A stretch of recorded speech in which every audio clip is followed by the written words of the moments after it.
Good morning, Eleanor. She's comfortable in the most unusual positions. Look at her. Hi, love. Cutie pie. It doesn't get hurt. Look at that face. Oh, I love you.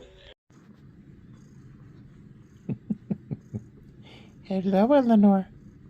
Hello. Hi, sweetheart. Booga, booga, booga, booga, booga. Booga, booga, booga, booga, booga. You're a good girl.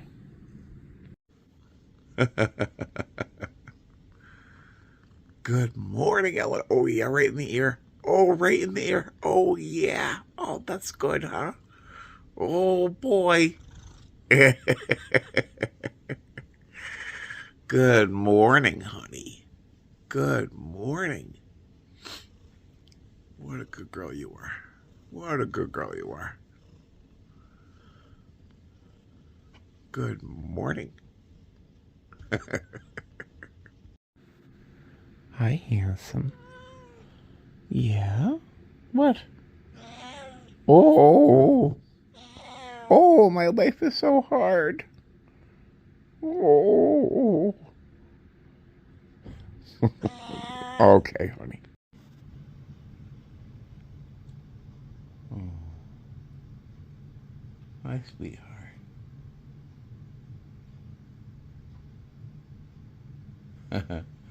Yeah, I'm watching you.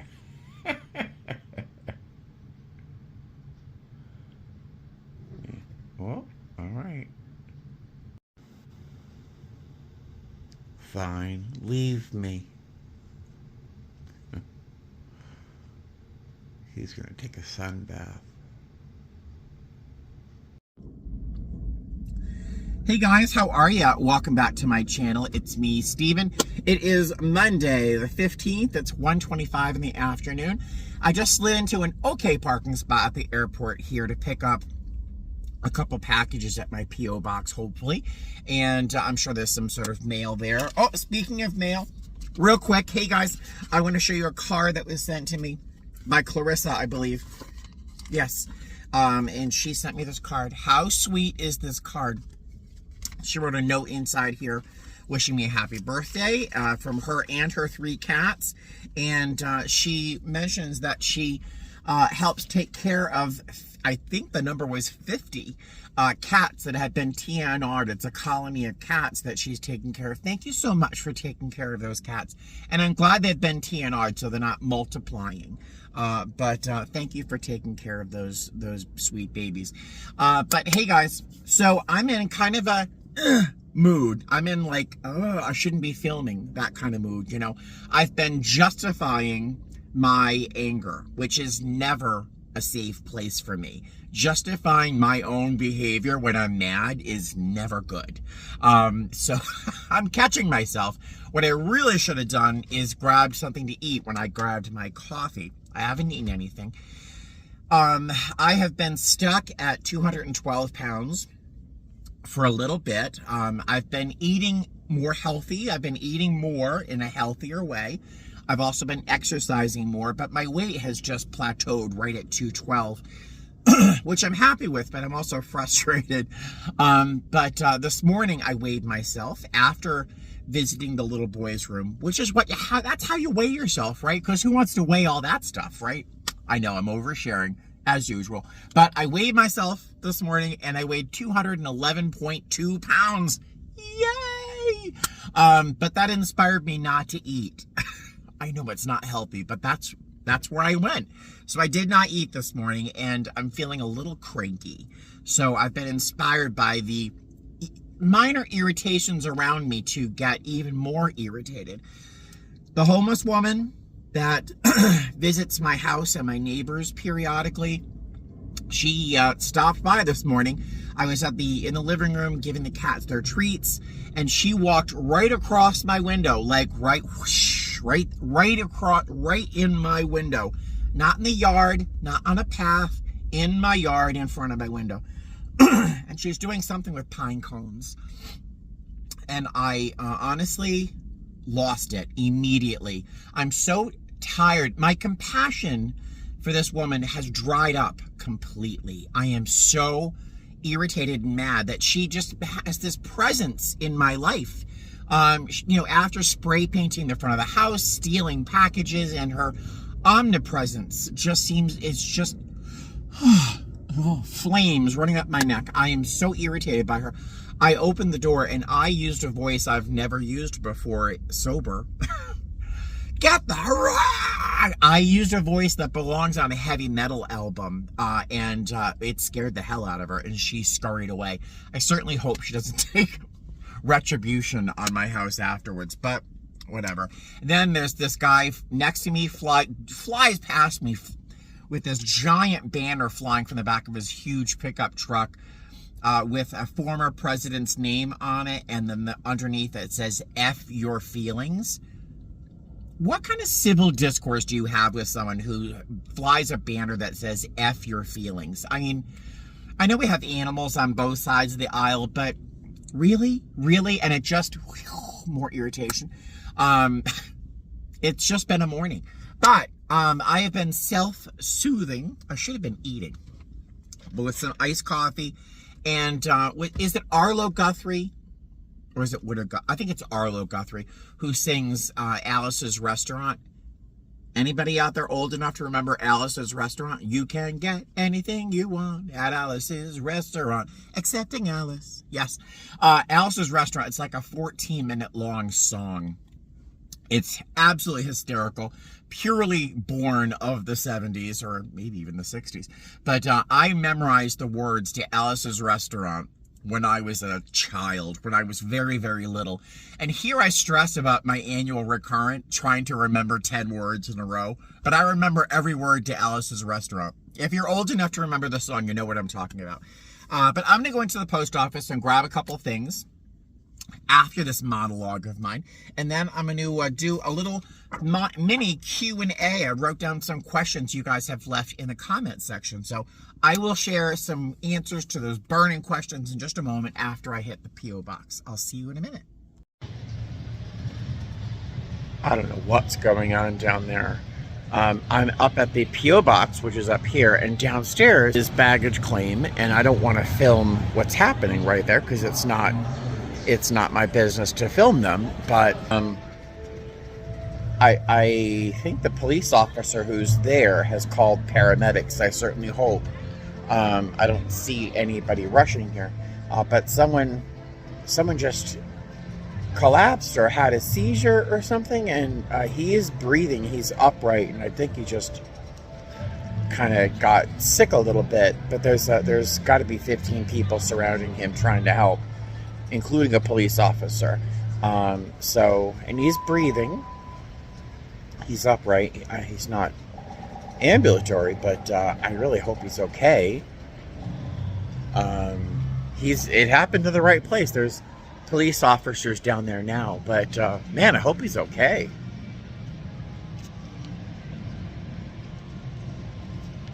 All right, so getting kind of emotional. The silver lining here is that a ton of people rushed over to help the minute he seemed to drop. And after seeing that banner, F your feelings, this kind of reawakened my hope that people are genuinely nice or good, because a lot of people rushed to help him. So, all right, I hope he's okay. I got 2 packages, or 2 envelopes. Oh my God, I'm shaken by this. All right, I did wait around for a few minutes. Paramedics did show up and whisked him away. I really hope that guy is doing better. I don't know what was wrong with him. Of course, I was 2 stories up from where he was suffering. But yeah, paramedics got him and whisked him away. I received 2 things in my P.O. box. First was this pin. It's hard to see in direct sunlight because it's so bright here in Las Vegas. There you go. It's a beautiful, beautiful pin. It's by a company called Park Lane. And I'm not sure really how vintage it is, but I thought it was just so cool. It's a sort of Art Deco kind of thing. I think that would look great on a lapel of a jacket or a collar of a jacket, or, I mean, I don't know, even up here. I don't know. who knows? I just love it. I'm on a kick, as you can tell, with brooches. It's a sort of a trend right now. That will end. My craving for them will end, so don't send me brooches. I don't know if anyone's in the mood. But I also received a card from a very kind man who I've come to really respect. The card was, I'm not going to read the whole thing, but is it Auke? Is that how I pronounce it properly? Auke, his name, A-U-K-E. He's from Switzerland. And he just wrote this fantastic, beautiful note, which I truly appreciate in every possible way. So thank you so much. It was a beautiful, beautiful note. But he sent me this card, and he included inside a little pen from his airline. He works for Air Swiss, or Swiss Air. He is a flight attendant for them, and I'm not sure if he has a YouTube channel, which I think he has it up there, but he shared with me a video of him singing a song he wrote for his customers on the aircraft, or the passengers. It was a song he wrote, and he sang it in German and in English. It was a song to encourage people to take advantage of the snack and beverage cart as it came through, I think on Christmas Eve or Christmas Day. Absolutely hysterical and so courageous. It took some, guts to do that, but and so creative. But yeah, so I got a fantastic card. Thank you so much, and that great little brooch. I am gonna get on the way and grab a bite to eat somewhere, and along the way I'll start answering some questions finally, right? All right, see you in a minute. I'm at a stoplight, a red light. Look at that dog. Can you see the dog, how he's hanging out of the car? God, it reminds me of Eleanor and how she hangs off furniture. So it was Taco Bell for the win. I know somebody out there is irritated because I didn't eat all day long and then I chose Taco Bell to break my fast. I am going to eat something better and healthier and more balanced later. I just had a bean burrito with no onions. I was just hungry and needed something in my belly before I went wicked crazy. All right, so let's talk about some questions and answers. First off, how do I get in touch with you, Stephen?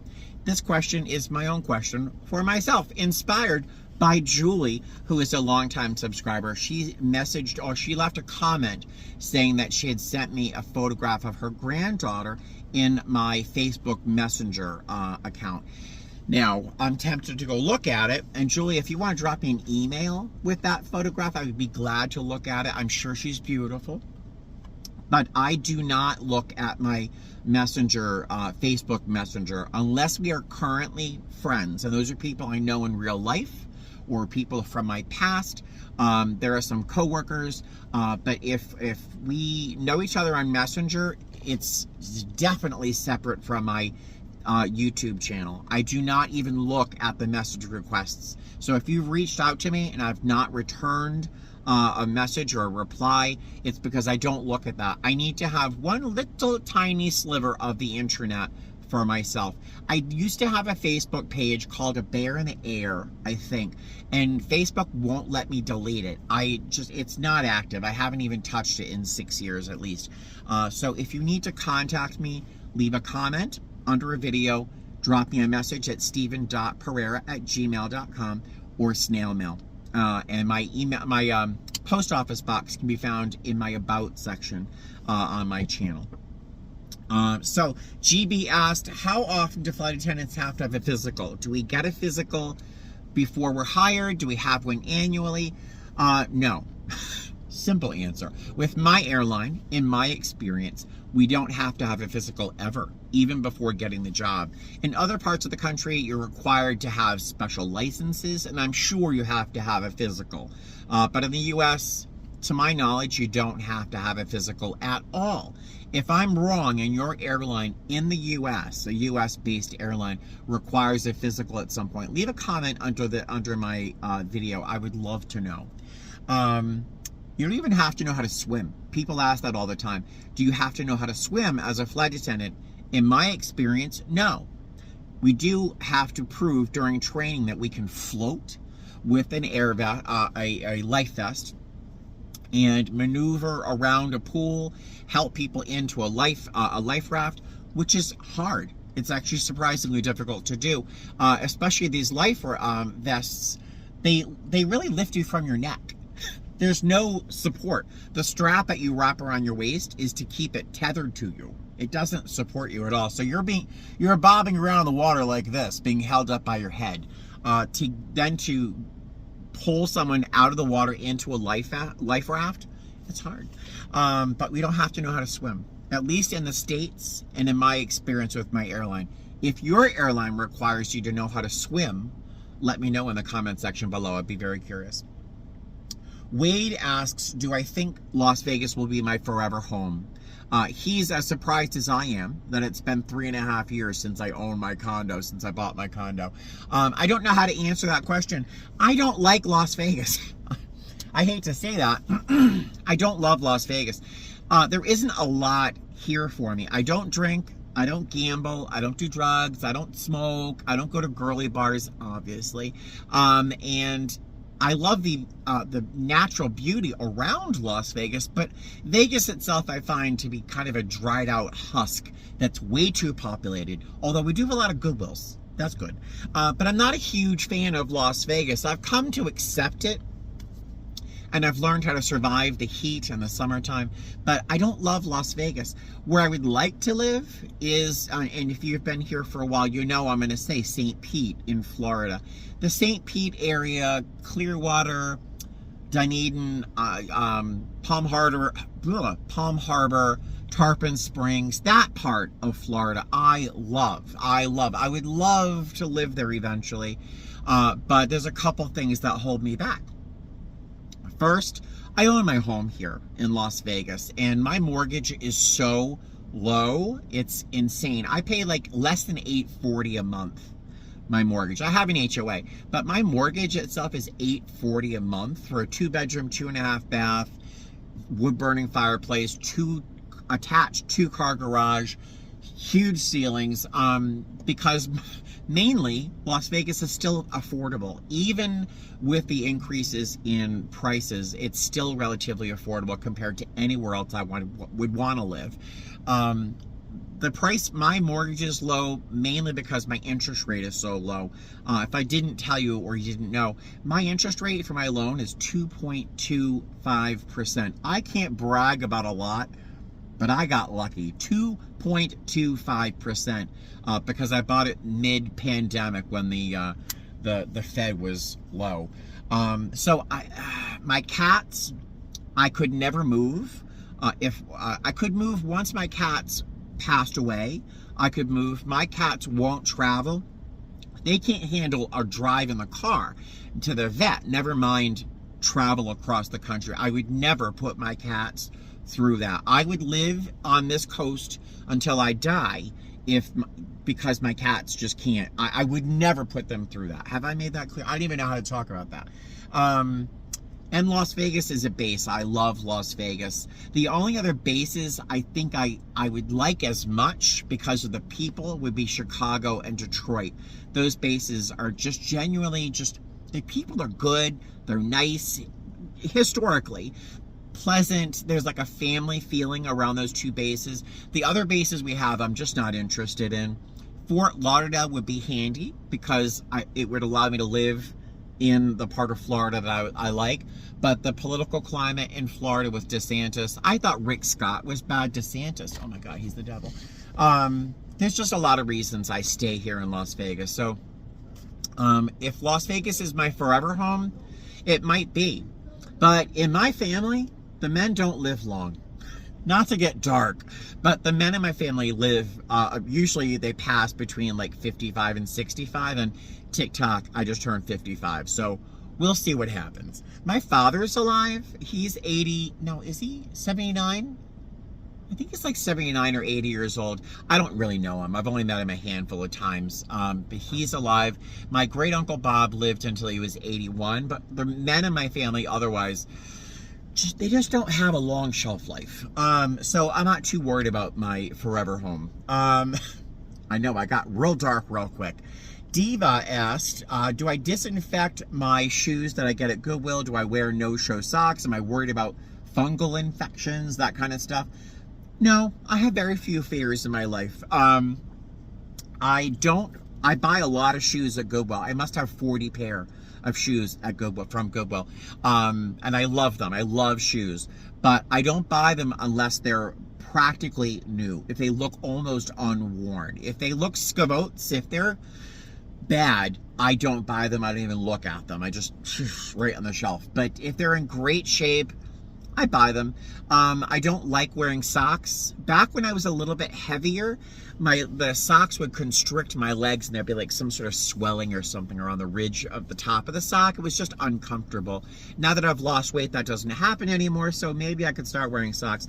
I wear socks to work, but I usually wear like a compression sock or something knee-high. But yeah, so I don't wear socks when I'm wearing shoes ever. Well, sneakers I'll wear if I'm going to the gym, because, you know, if there's some foot sweat there or something. And Diva also asked, have I ever been hit on by other airline employees with my own company or others, I'm assuming? No, to my knowledge, I don't recognize that anyone's ever flirted with me. There's been one passenger, and that was a few years ago. And then recently there was that little guy outside of Goodwill. He was so aggressively flirting with me. He was like a little chihuahua, you know. Little and aggressive. But to my knowledge, no one really ever flirts with me. No one's interested in this. I mean, if they're interested in this, they're usually interested in like a daddy. They're looking for like a daddy or a zaddy, you know. And I'm not a dad. I might look like one, but I'm not. I'm just not that person. Anybody interested in a daddy or a bear or someone hyper masculine is going to be sorely disappointed, because I love brooches and scarves as much as I do beards, and you know. So I'm a weird influx kind of person with no real defined style. So yeah, no one really ever flirts with me, so I don't know. Oh, excuse me. He asked, would I scurry away as I did with that little aggressive guy? Probably. Probably. I wouldn't know what to do if someone flirted with me. Joseph asked about my earrings. He asked about my earrings, and off on a tangent, which is mostly my channel. That should be the name of my channel, On a Tangent. He asked about my earrings, talk about my studs, and what that made me do was kind of look up into the filing cabinet of my brain and look for the appropriate story to match with the question. And that's hard sometimes. If you talk to an old person, someone who's very old and has lived a big, long life, if you ask them a very simple question, sometimes they're going to look up and go like, huh. And you think you lost them because they're, you know, they're aging. You think, well, they didn't hear me, or they don't understand the question. What they're really doing is they're looking through all of the stories that have to do with the topic you brought up. And Joseph asked about earrings, and I have to go back into my head. There's so many stories, even about earrings, and things that connect to those stories. So that old person who's looking up, and you think, oh, they have dementia, they can't answer a simple question. In reality, they're trying to find the right story and that fits the context of your question. And I think if you give them time, they're going to come to you and share something amazing. So I don't think the thing I'm going to share with you is amazing, but it's a slight explanation as to why I go off into these weird stories and tangents. So Joseph asked about my studs. So back when I was 18 years old, about 10,000 years ago, picture this, 1987, I was a teenager, and all the cool kids were piercing their ears. I had no illusions that I was going to be a cool kid ever, but there was a slight thought of piercing my ear. And my grandfather, who I was living with my grandmother, he told me in no uncertain terms he was going to kick me out of the house if I pierced my ear.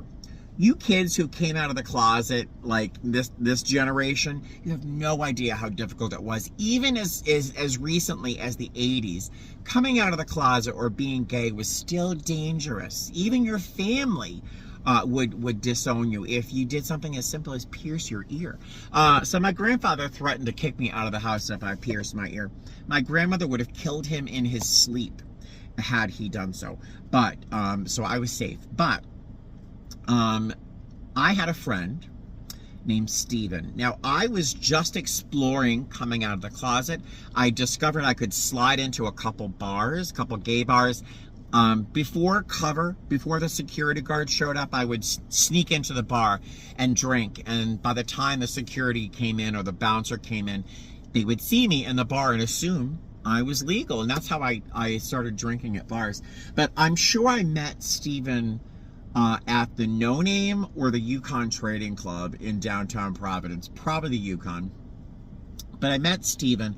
I was 18, he was 17, and I don't know what it was that how we met, but we clicked. We really got along really well. I was innocent and doe-eyed and innocent, and I had no idea what was going on. I had just started to explore the gay bar scenes in Providence, and Steven was only 17, but he had been kicked out of his home when he was 16 years old. See, this is what I meant. The stories come from absolutely nowhere. You just asked about earrings, and I'm talking about coming out of the closet. Steven was 17. He had been kicked out of the house from his parents. His parents kicked him out of the house at 16. And he had nowhere to go, no support network. Steven was uncommonly beautiful in a sweet, angelic sort of way. His eyes were sky blue. He had this sort of auburn strawberry hair that was in a mullet because it was that time, but it was wavy and beautiful. And he was fluorescent. He was so beautiful, not gorgeous in this like heroic sense. He was just a beautiful, beautiful person. And he had a light to him that was just crazy. I can't imagine what he was like before he suffered. I can't even describe to you how he suffered after his parents kicked him out. But he ended up being on the streets and living as what we would call today a sex worker.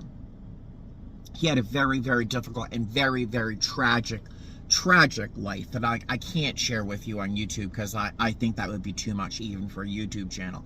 I'll just tell you he had scars like you wouldn't believe that were inflicted on him, physical and mental. But we became best friends, and he would invite me over to his little efficiency studio, no electricity because he hadn't paid his bills, and although he could have if he chose. But he wanted to pierce my ear. See, we're getting back to the earring. He wanted to pierce my ear. And I was like, no, we can't. And he said, yes, we're doing it. It's 1980. I don't know what it was, 88. You're going to pierce your ear. So he got a piece of potato, wedge.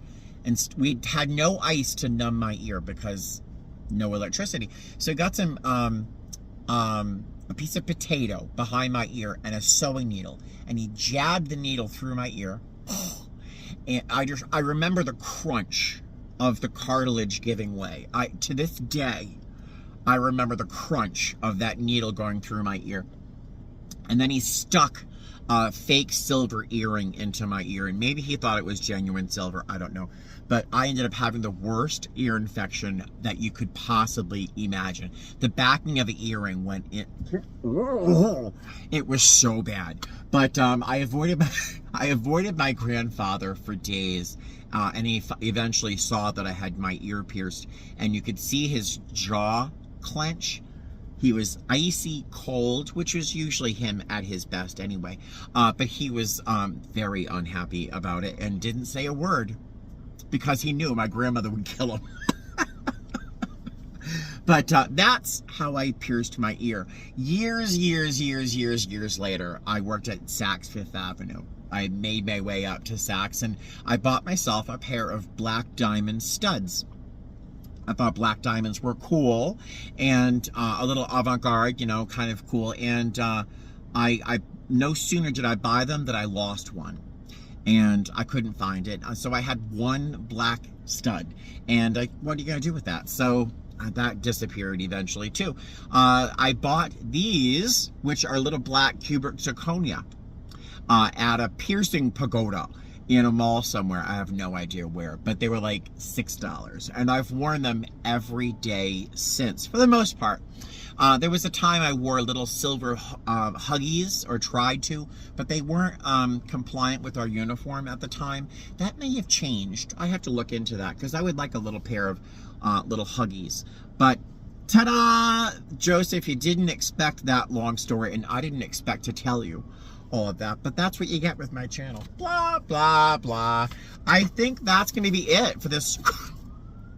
I know, the tangents, the things I share with you. Can you imagine the things I don't share with you? Yeah, it's a lot. It's a lot. I'm a lot. I am going to, now that I have something in my belly, I have some caffeine for my iced coffee. I've got a little bit of a Diet Pepsi here. I'm going to go hit the gym. I'm going to go give some love to my cats, and then I'm going to make sure my bags are all packed for work tomorrow. Oh, if you saw my video where I talked about bidding for my line in May, I got my first choice. In the future, I'll talk more about my schedule for May, because I do want to see if I can sort of move things around there. And someone asked about, do I work my line, or do I change my trips up a lot? I'll save that for another video, because this video is already too long. I will talk to you later. I can't believe I've been talking this long. Non-stop. All right, see you later. Fly safe.